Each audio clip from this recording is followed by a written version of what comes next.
ये कहानी है रोहित की, जो अपनी बूढ़ी बुआ के साथ रहता था।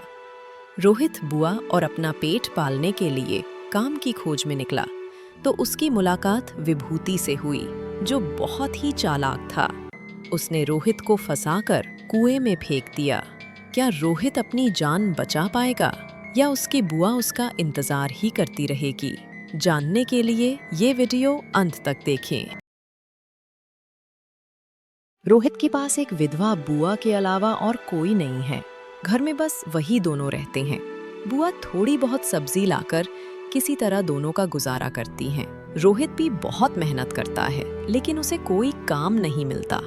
कभी किसी के पेड़ से नारियल, तो कभी कहीं से आम तोड़कर ले आता है। बुआ, ये लीजिए नारियल। ये नारियल कहाँ से आया है बेटा? जी बुआ, उस ऊंचे नारियल के पेड़ पर कोई नहीं चढ़ सकता, लेकिन आज मैं चढ़ गया और नारियल तोड़ लाया, इसलिए मैंने आपको एक दिया है। सुनो रोहित, ये सब कब तक चलेगा बेटा? क्या करूं बुआ, हमारे पास न जमीन है न संपत्ति, और अब आपके पास भी ताकत नहीं बची काम करने की। बेटा जी बुआ। बेटा, मेरी हड्डियों में अब काम करने की ताकत नहीं रही। तुम जाकर कोई काम ढूंढो। मैं कल फिर से काम की तलाश में निकलूंगा, शायद कोई नौकरी मिल जाए। जल्दी वापस आ जाना बेटा। ठीक है बुआ। अगले दिन सुबह रोहित काम की तलाश में निकल गया। मजदूर चाहिए किसी को? मजदूर। अरे भैया, कोई काम मिलेगा क्या? नहीं नहीं, कोई काम नहीं है। भाई साहब, मैं कोई भी काम कर सकता हूँ। कहा ना काम नहीं है, यहाँ से चले जाओ। ऐसे ही रोहित इधर उधर भटकता रहा, पर कहीं उसे काम नहीं मिला। चलते चलते वो एक रेगिस्तान वाले इलाके में जा पहुंचा। ये मैं कहाँ आ गया? चारों ओर बस रेत ही रेत है। लेकिन हिम्मत हारने से काम नहीं बनेगा, मुझे किसी भी तरह कोई काम तो ढूंढना ही होगा। तभी उसे दूर से एक आदमी आते हुए नजर आया। अरे वाह, कोई आ रहा है, इन्हें ही पूछ लेता हूँ। क्या चाहिए? मुझे कोई काम चाहिए, कोई भी काम। तुम क्या क्या कर सकते हो? आप जो कहेंगे सब कर लूंगा। कहाँ से आए हो तुम? जी, तश के गांव से आया हूँ, वही मेरा घर है।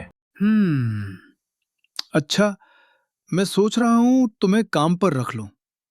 मैं जो कहूँगा करोगे ना? जी मालिक, बिल्कुल करूंगा। अच्छा अच्छा, बहुत बढ़िया। तो चलो मेरे साथ, मेरे पीछे पीछे आओ। वो रोहित को अपने साथ एक महल में ले आया। महल बहुत ही बड़ा और खूबसूरत था। पहला दिन निकल गया, पर विभूति ने रोहित को किसी भी काम में नहीं लगाया। दूसरे दिन भी बीत गया, फिर भी रोहित के लिए कोई आदेश नहीं आया। रोहित ने सोचा, शायद मालिक ने मुझे बुला दिया है। रोहित की खूब आवभगत हो रही थी। उसे बहुत लजीज खाना खिलाया गया। रोहित खुश होकर बोला, क्या बढ़िया खाना है, और वो भी नौकर के लिए। इतने में मालिक वहां आ गया। उसे देखते ही रोहित बोला, हुजूर, बताइए, मुझे किस काम के लिए रखा है आपने? क्यों? मतलब, आप तो अभी तक मुझे कोई काम ही नहीं दिए, इसलिए पूछ रहा हूँ। अरे होगा होगा, समय आने पर जरूर काम मिलेगा। 2 दिन बाद विभूति रस्सी और बाल्टी लिए रोहित के सामने आता है। लो लो, पकड़ो, चलो तुम्हारे लिए काम आ गया है। फिर वो उसे लेकर एक पुराने कुएं के पास ले जाता है। उसे देखकर रोहित ने कहा, यहाँ क्या करना होगा हुजूर? काम है काम। अब ये बाल्टी और रस्सी पकड़कर कुएं में उतर जाओ। ठीक है हुजूर, मैं कुएं में उतर जाऊंगा। कुएं में कुछ गिरा है क्या? पता नहीं। हे बाप रे, ये तो सोने चांदी से भरा कुआं है। उतर गए क्या? जी हुजूर। ठीक है, अब जितना हो सके बाल्टी में भरकर मुझे दे देना। हाँ हाँ हुजूर, दे रहा हूँ। रोहित ने बाल्टी को सोने चांदी से भर दिया और मालिक ने उसे ऊपर खींच लिया। उसके बाद रोहित बोला, हुजूर, अब रस्सी फेंक दीजिए। कौन सी रस्सी? वही हुजूर, जो मैंने अभी आपको ऊपर भेजी। चारों ओर अच्छे से देख लिया है क्या? अरे बाप रे, ये क्या है? ये हड्डी किसकी है? इंसान की है। इस कुएं में जो एक बार उतरता है वापस ऊपर नहीं आता। इसे मरण कुआं कहते हैं। हुजूर, ओ हुजूर, ऐसा मत कीजिए। मेरी विधवा बुआ घर पर मेरा इंतजार कर रही है। तुम भी मर जाओगे और तुम्हारी बुआ भी तड़प कर मर जाएगी। ऐसा मत कीजिए, आप जो कहेंगे मैं वही करूंगा। मुझे ऊपर आने दीजिए हुजूर। नहीं नहीं, तेरी बात पर भरोसा करके मैं अपना छुपा हुआ धन सब में बांट दूं। चलो, मैं जा रहा हूं भाई। मत जाइए, हुजूर, हुजूर सुनिए हुजूर। मालिक रोहित को छोड़कर वहां से चला गया। रोहित ने मदद के लिए बहुत चिल्लाया, लेकिन कोई उसकी मदद को नहीं आया।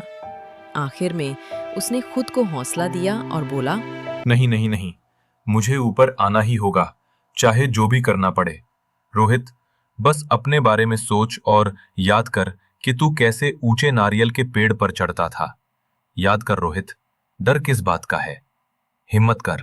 हिम्मत करो रोहित, तुम्हें करना होगा। तुम कर सकते हो। रोहित ने हिम्मत की और वो चढ़कर कुएं से बाहर आ गया। हुजूर, आपने मेरे साथ अच्छा नहीं किया। अब मेरी बारी है। मुझे अपना भेष बदलना होगा, लेकिन कैसे? अचानक दूर से नाटक की आवाज सुनाई देती है। रोहित जल्दी से वहां जाता है और बोलता है, जल्दी करो, मेरा मेकअप कर दो, देर हो रही है। तुम कौन हो? अरे मैं वही हूँ, वही दाढ़ी वाला आदमी। भूल गए क्या? जल्दी करो, दाढ़ी मूछ लगा दो, मेरा रोल है, समय कम है। आओ आओ जल्दी करो। अपना भेष बदलने के बाद रोहित विभूति के महल गया और उसके पास जाकर बोला, हुजूर, कोई मजदूर चाहिए? मैं कोई भी काम कर सकता हूँ। अरे तुम कहाँ से आए हो? जी, मैं पश्चिम के दूरस्थ जंगल से आया हूँ। ठीक है, चलो अंदर आओ। इसे घर में ले जाकर अच्छा खाना खिलाना। क्या काम करना होगा हुजूर? समय पर पता चल जाएगा। अब जाओ। नौकर रोहित को महल में ले जाता है।